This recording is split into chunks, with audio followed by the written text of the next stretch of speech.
Single arm lat pull down, one of my all-time favorites. It gives us a lot of things to focus on that I think might be lacking from either a wide bar row or a pull-up or something like that. So my setup is very short. You can see this is about as high as it goes, head height. Most gyms will have something that's anchored quite a bit higher than this, in which case you probably would do the seated version where you're anchored in, there's stuff across the hips, and I'm nice and tall.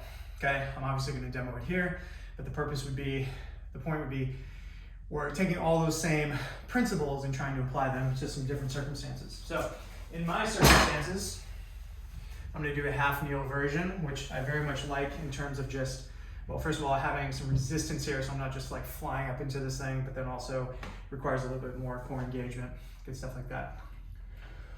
I grab. Most important thing is I want to get all the way at the end. I want to get completely distracted from the joint here, no different than if I was just hanging. Like, how difficult would it be if I was just hanging in the air and this is totally getting away from you? Okay, that implies that you are at the absolute length of your lat, and that's what we're trying to go for. In terms of pulling through, well, I'm trying to pull this as if I am doing a one-arm chin-up. Nice and long, pulling through. Okay, if I'm doing the seated version in a bench at the gym, it's going to be a little bit more vertical. Ignore my legs. Assume that I'm in kind of a seated position on a bench. I'm going to be a little bit more vertical. I'm going to be doing the exact same thing. Okay, control is everything here. Nice tight grip, negative, negative, negative, negative.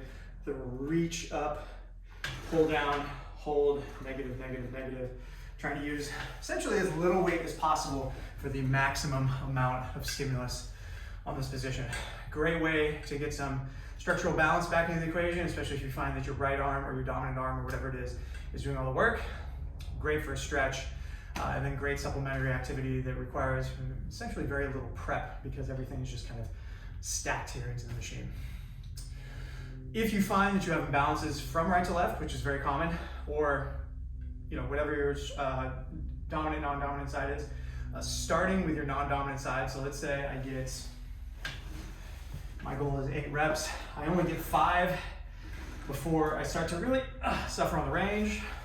Go to the other side, get my 8 or whatever the target reps is, and then back to the other side. Just a little strategy for making sure everything is nice and balanced.